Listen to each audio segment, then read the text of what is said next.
Welcome back to Easy English Talk Podcast. Hello, everyone, and welcome back to Easy English Talk Podcast. It's great to have you here with us today. Hey, Priya, how has your day been going so far? Hi, Ryan. My day has been really nice. Thank you for asking. I had a quiet morning with some tea and a good book. How about you? What have you been up to today? That sounds lovely, Priya. My day started early, but I'm feeling good now. I spent some time writing and thinking about interesting topics we could discuss. It's always nice to connect with our listeners like this. I agree completely. There's something special about these conversations.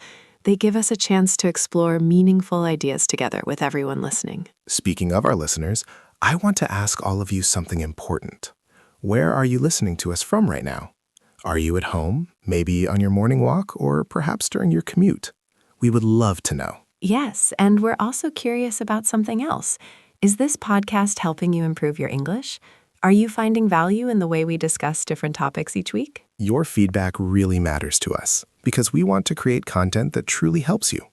If you have thoughts or suggestions, please share them in the comments below. We read every single one, and we appreciate hearing from you. Absolutely. Your words inspire us and help us understand what topics resonate with you most. So please don't hesitate to let us know how we're doing or what you'd like us to discuss next. Now, let's move into today's conversation. Today, we are discussing how to stop chasing approval and start living. This is such an important topic for so many people around the world. It really is, Ryan. And I think the reason people chose to listen to this episode is because they feel something holding them back. They might sense that they're living for others instead of living for themselves. Exactly right. If you stay with us until the end of this episode, you'll understand why approval seeking happens, what it costs you, and most importantly, how to break free from it. This conversation could change how you see yourself and your choices. That's a powerful promise, but it's true. Understanding this topic can genuinely shift the way you move through life. It can help you make decisions with more confidence and peace. So let's start by looking at the real problem here. Why do so many people spend their lives chasing approval from others? What's actually happening beneath the surface? I think it starts very early in life, Ryan. When we're children, we learn that approval brings safety. When we behave in certain ways, our parents smile, our teachers praise us, and we feel accepted. That feeling becomes very powerful. That makes sense. So approval becomes connected to survival in a way. We learn that being liked or accepted means we belong, and belonging feels like protection. Exactly. And this pattern doesn't just disappear when we grow up. It continues into adulthood. But now it's not just our parents. It's our friends, our colleagues, our social media followers, and sometimes even strangers whose opinions we worry about. So we carry this childhood need into our adult lives without even realizing it. We keep looking for that same feeling of acceptance, but now the audience has grown much larger. Yes, and here's what makes it more complicated. Society constantly reinforces this behavior. We're told to fit in, to be liked, to avoid conflict, and to maintain a certain image. These messages come from everywhere around us. And social media has made this problem much worse, hasn't it? Now we can measure approval in real time with likes, comments, and followers. Absolutely. Social media turns approval into a visible, measurable thing. We post something and then we wait to see how people react. That waiting can create real anxiety because we've made our self-worth dependent on other people's responses. So let me ask you this, Priya. What does approval seeking actually look like in everyday life? How can someone recognize if they're doing this? Great question. One clear sign is when you change your opinions based on who you're talking to. You might agree with someone even when you don't actually agree, just to avoid tension or to be liked. That's a common one.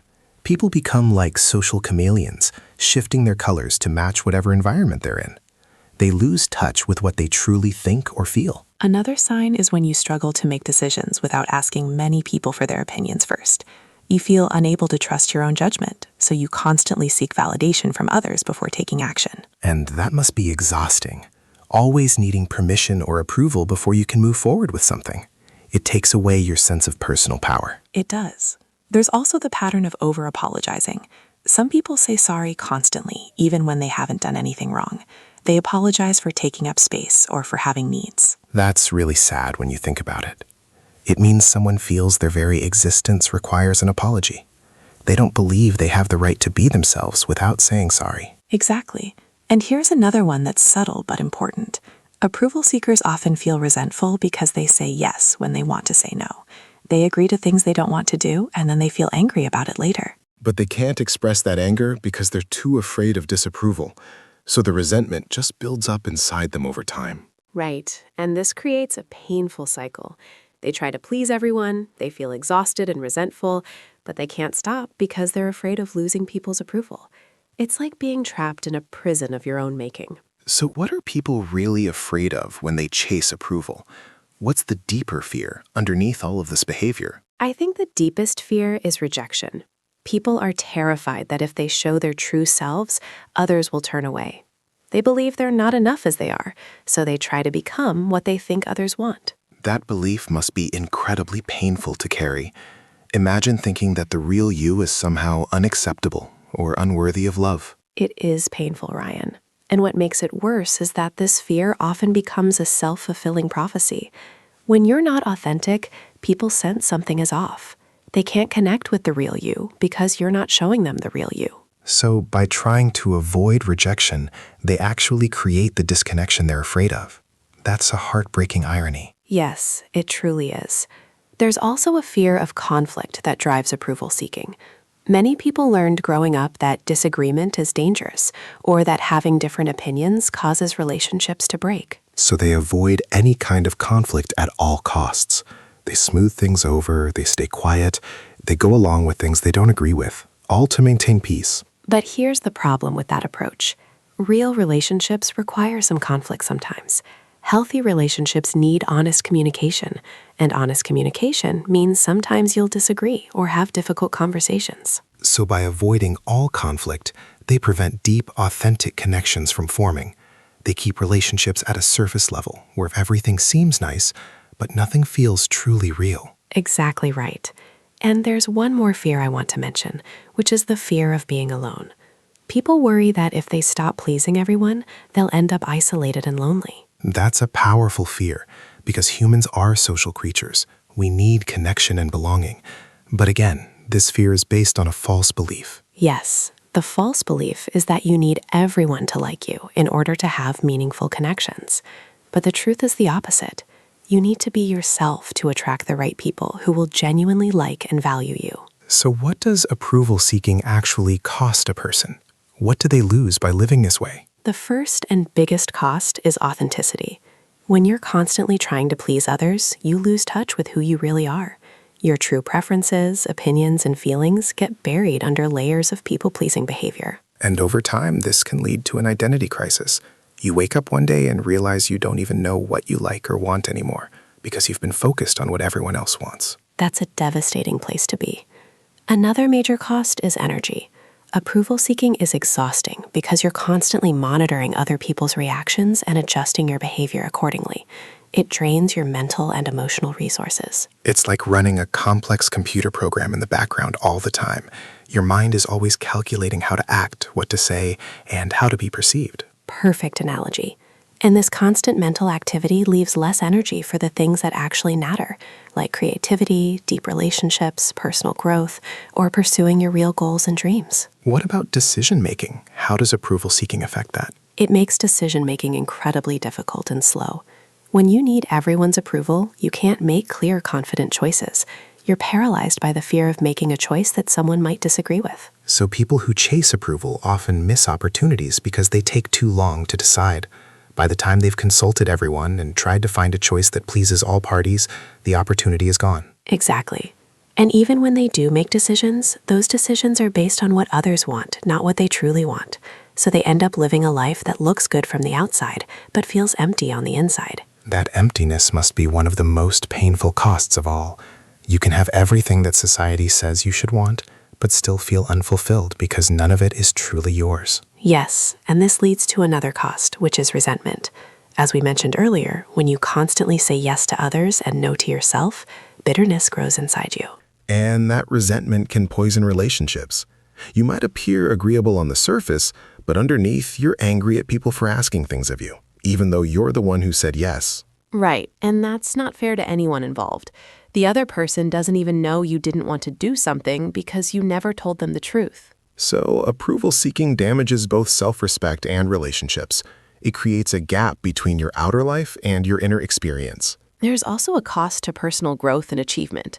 When you're busy seeking approval, you often play it safe.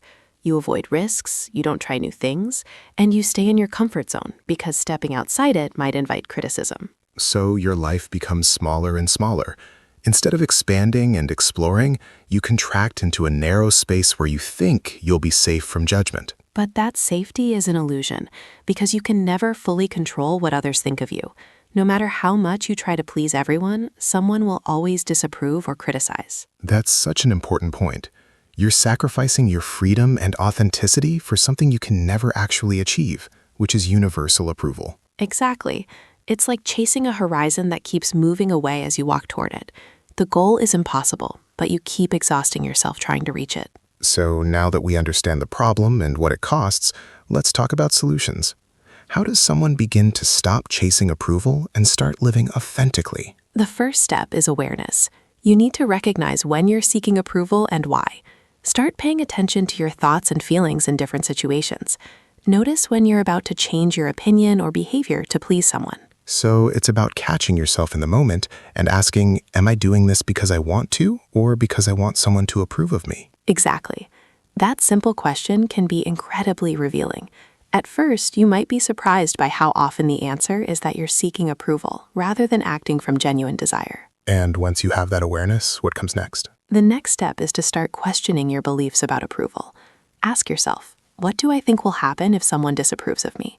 What's the worst-case scenario I'm imagining? So you're bringing those hidden fears into the light where you can examine them clearly. Yes, because often when you look at these fears directly, you realize they're exaggerated or not based in reality. You might think someone will reject you completely, but in reality, they'll probably just disagree and life will go on. And even if someone does reject you for being authentic, that tells you something valuable about whether that relationship was healthy or right for you in the first place. That's a crucial insight, Ryan. People who truly care about you will accept you as you are. They might not always agree with you, but they won't abandon you for having different thoughts or making different choices. So part of the journey is learning to accept that not everyone will like you, and that's actually okay. In fact, it's necessary and healthy. Absolutely. Here's a powerful truth to remember. You could be the ripest, juiciest peach in the world, and there will still be people who don't like peaches. That's not about your worth. It's just about different preferences. I love that metaphor. It takes the pressure off because you realize that being disliked doesn't mean there's something wrong with you. Exactly. Now let me share another important step, which is learning to validate yourself instead of seeking validation from others. This means developing your own internal sense of what's right and good. How does someone develop that internal validation? What does it look like in practice? Start by noticing your achievements and qualities without waiting for others to point them out. When you do something well, acknowledge it to yourself. Say internally, I did a good job with that, or I handled that situation well. So you become your own source of approval instead of looking outside yourself constantly. Yes, and this doesn't mean you become arrogant or dismissive of feedback. It means you develop a stable core sense of yourself that isn't completely dependent on external validation. That sounds like it would create much more inner peace and stability. You're not riding an emotional roller coaster based on whether people approve of you today or not. Exactly right. Another important practice is setting boundaries. This is one of the most powerful ways to stop approval-seeking behavior. Boundaries can be difficult for approval seekers, though, can't they? Because setting a boundary means risking someone's disapproval. That's very true. Setting boundaries feels scary at first because it goes against everything an approval seeker has been doing. But boundaries are essential for authentic living. Can you give some examples of what healthy boundaries look like? Of course. A boundary might be saying no when someone asks you to do something you don't have time for or don't want to do. It might be expressing a different opinion even when others disagree. It might be deciding how you spend your free time without justifying it to others. And the key is doing these things without excessive guilt or over-explaining, right? Exactly. Approval seekers tend to over-explain and justify their boundaries because they're trying to get approval even for having boundaries. But a boundary doesn't require a lengthy explanation. A simple, kind, but firm no is enough. That must feel very uncomfortable at first for someone who's used to always saying yes. It does feel uncomfortable, and that's okay. Discomfort is part of growth. The more you practice setting boundaries, the easier it becomes, and the more you realize that most people respect boundaries when they're communicated clearly and kindly. What happens to relationships when you start setting boundaries? Do some relationships fall away? Sometimes they do, and that can be painful. But here's what's important to understand. If a relationship can't survive you being authentic and having boundaries, it wasn't a healthy relationship to begin with. So you're actually filtering for quality relationships by being authentic. The people who stay are the ones who value the real you. Exactly. And those relationships become deeper and more meaningful because they're based on truth rather than performance. You can relax and be yourself instead of constantly managing impressions. Let's talk about another solution, which is practicing self-compassion. How does that fit into breaking free from approval seeking? Self-compassion is crucial because approval seekers are often very harsh with themselves. They have an inner critic that constantly judges them and finds them lacking. This harsh self-judgment drives the need for external validation. So if you're constantly telling yourself you're not good enough, you'll desperately seek evidence from others that you are good enough. Exactly right. Self-compassion means treating yourself with the same kindness you would offer a good friend.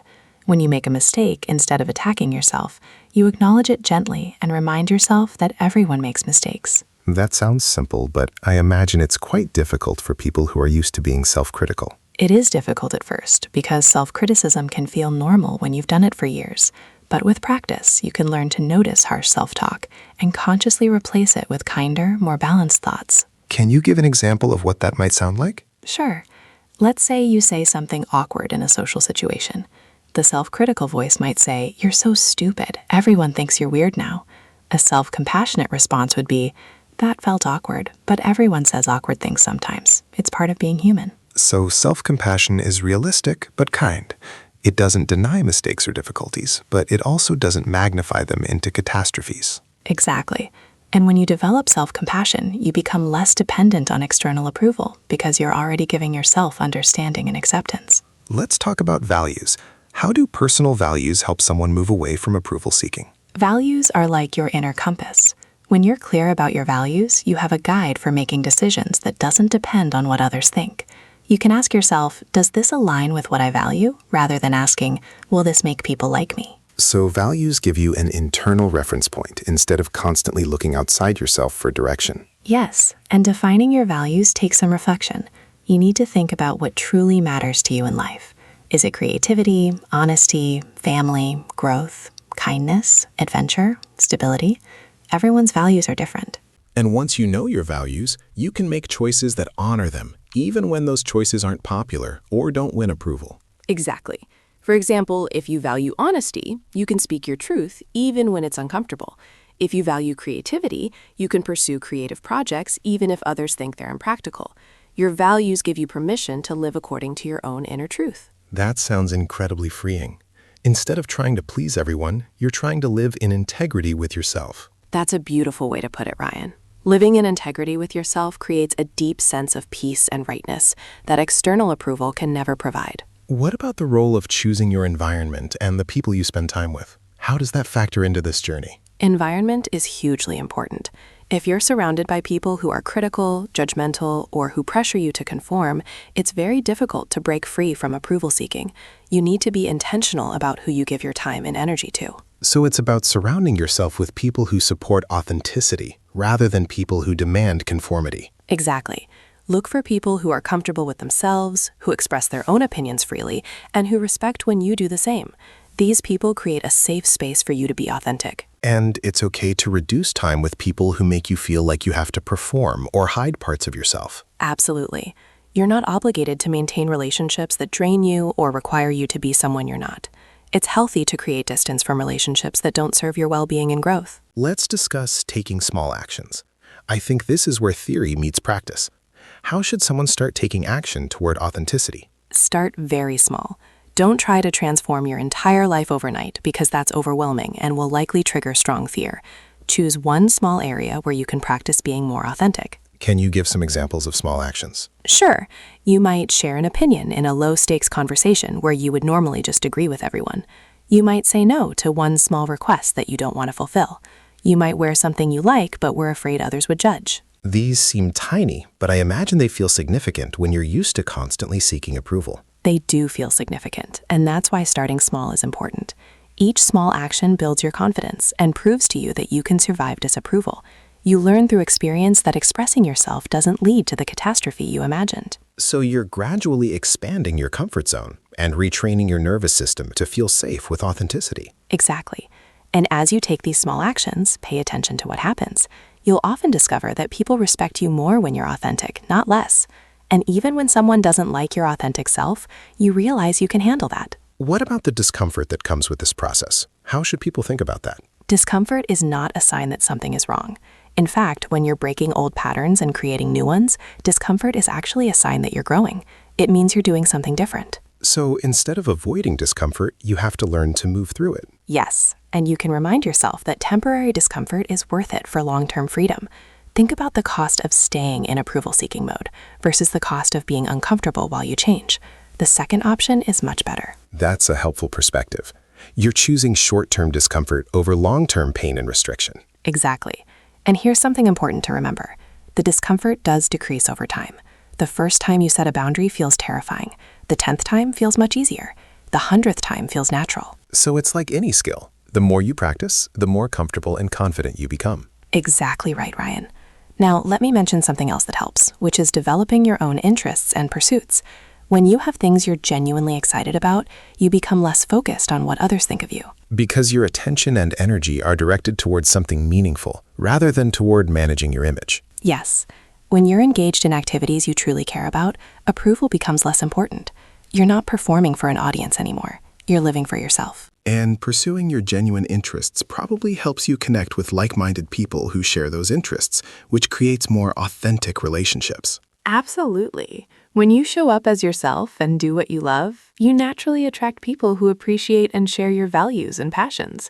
You don't have to work so hard to be liked because you're already being likable by being genuine. Let's talk about social media for a moment, because it's such a significant source of approval seeking in modern life. How should people approach social media differently? Social media needs to be used very consciously. First, notice how you feel when you're using it. If you're constantly checking for likes and feeling anxious about responses, that's a sign you're using it in an unhealthy way. So the relationship with social media becomes a reflection of your relationship with approval seeking in general. Exactly. One helpful practice is to set boundaries with social media. Maybe you only check it at certain times of day, or you turn off notifications so you're not constantly pulled into the approval checking cycle. And what about the content people share on social media? How does that relate to authenticity? This is interesting. Many people create a polished, perfect version of their life on social media that doesn't match their reality. They're seeking approval through an image that isn't even true. So they're getting approval for a false version of themselves, which can't feel satisfying because it's not real. Exactly. And this creates even more disconnection from authenticity. A healthier approach is to share more honestly, or simply to reduce how much you share and how much importance you give to social media responses. You can also remember that social media is not real life. The likes and comments don't reflect your actual worth or the quality of your real relationships. That's crucial to remember. Some of the most meaningful moments and relationships in life never appear on social media at all. Real connection and real living happen offline, in presence, in depth. Let's discuss mindfulness and self-awareness practices. How do these support the journey away from approval seeking? Mindfulness helps you observe your thoughts and feelings without immediately reacting to them. When you're mindful, you can notice the urge to seek approval arising without automatically acting on it. So there's a pause between the urge and the action, and in that pause, you have choice. Exactly. You might notice yourself about to change your opinion to match someone else's, and in that moment of awareness, you can choose differently. You can choose to stay true to your actual opinion. What specific mindfulness practices would you recommend? Simple meditation practice is helpful. Even 5 or 10 minutes a day of sitting quietly and observing your breath and thoughts can strengthen your self-awareness significantly over time. And this doesn't have to be complicated or spiritual if that's not someone's preference. It's simply the practice of paying attention to your inner experience. Exactly right. Journaling is another powerful practice. Writing about your thoughts and feelings helps you understand yourself better and recognize patterns in your behavior. You might journal about situations where you sought approval and explore what you were feeling and fearing in those moments. Yes, and over time you'll see patterns clearly.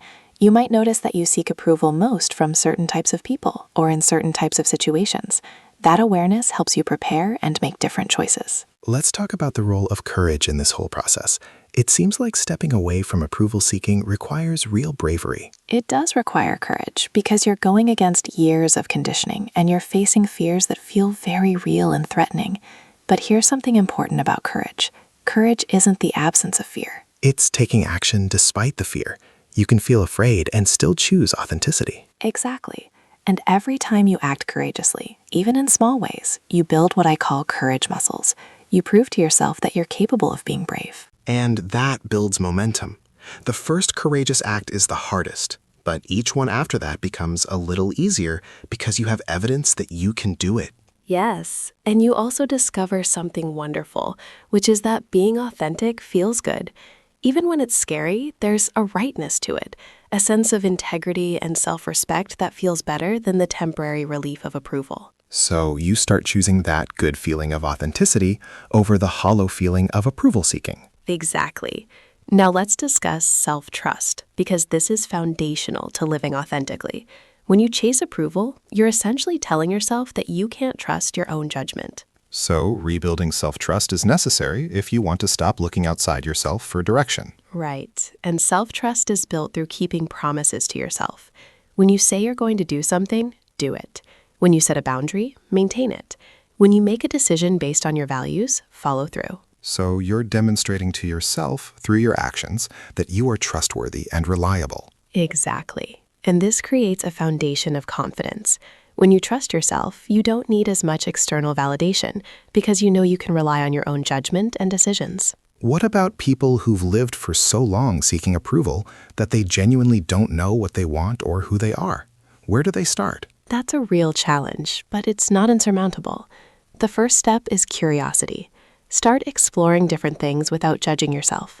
Try new activities, read different books, expose yourself to various experiences, and notice what genuinely interests you.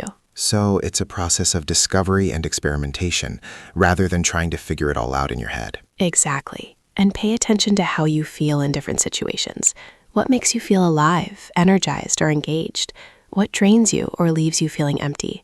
Your feelings are valuable information. So you're learning to listen to your own inner signals, instead of only paying attention to external feedback. Yes, and be patient with this process. If you've spent years disconnected from yourself, it takes time to reconnect. You're essentially getting to know yourself again, and that's a gradual journey. Let's talk about perfectionism, because I think it's related to approval seeking. How do these two patterns connect? They're very closely connected. Perfectionists often seek approval through perfect performance. They believe that if they can just be flawless, they'll finally earn the approval and acceptance they crave. But perfectionism is impossible to achieve, so they're setting themselves up for constant disappointment and self-criticism. Exactly. And perfectionism prevents authenticity, because being authentic means showing your imperfections, your struggles, and your humanity. When you're trying to appear perfect, you can't be real. So part of moving away from approval seeking is accepting imperfection in yourself. Yes, and understanding that imperfection is not only okay, it's actually what makes you relatable and human. People connect with imperfection and vulnerability much more than they connect with a polished, perfect image. That's a freeing thought. You don't have to be perfect to be worthy of love and acceptance. No, you really don't.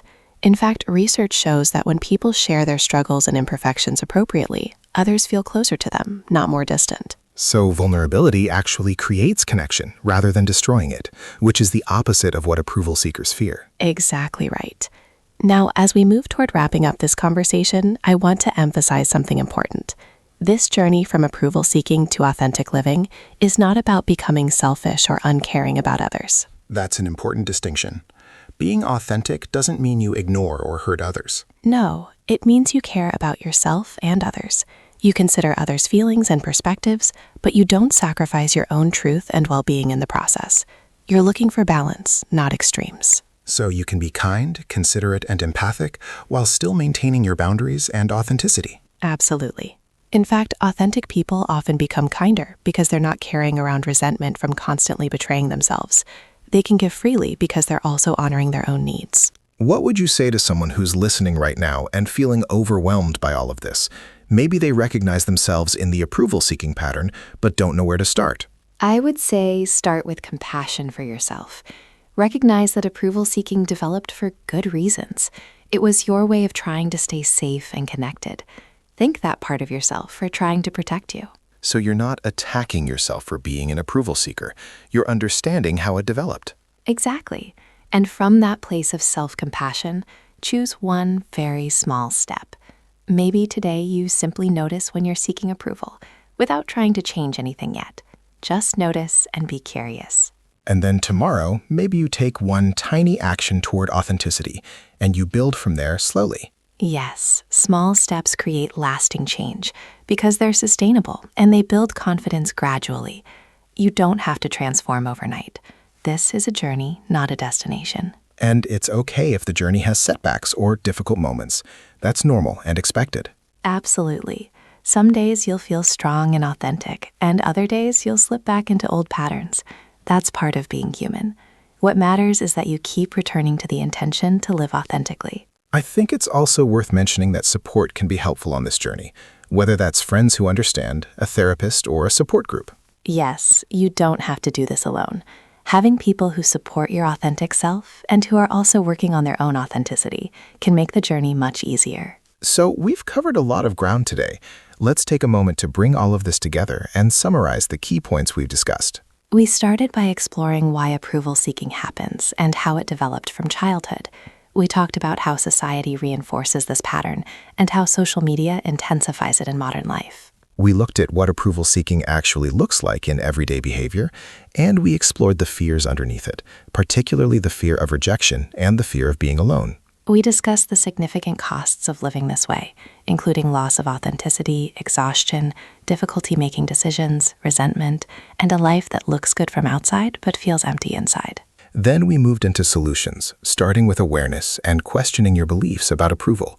We talked about learning to validate yourself internally rather than seeking external validation constantly. We emphasize the importance of setting boundaries, practicing self-compassion, and clarifying your personal values so you have an internal compass to guide you.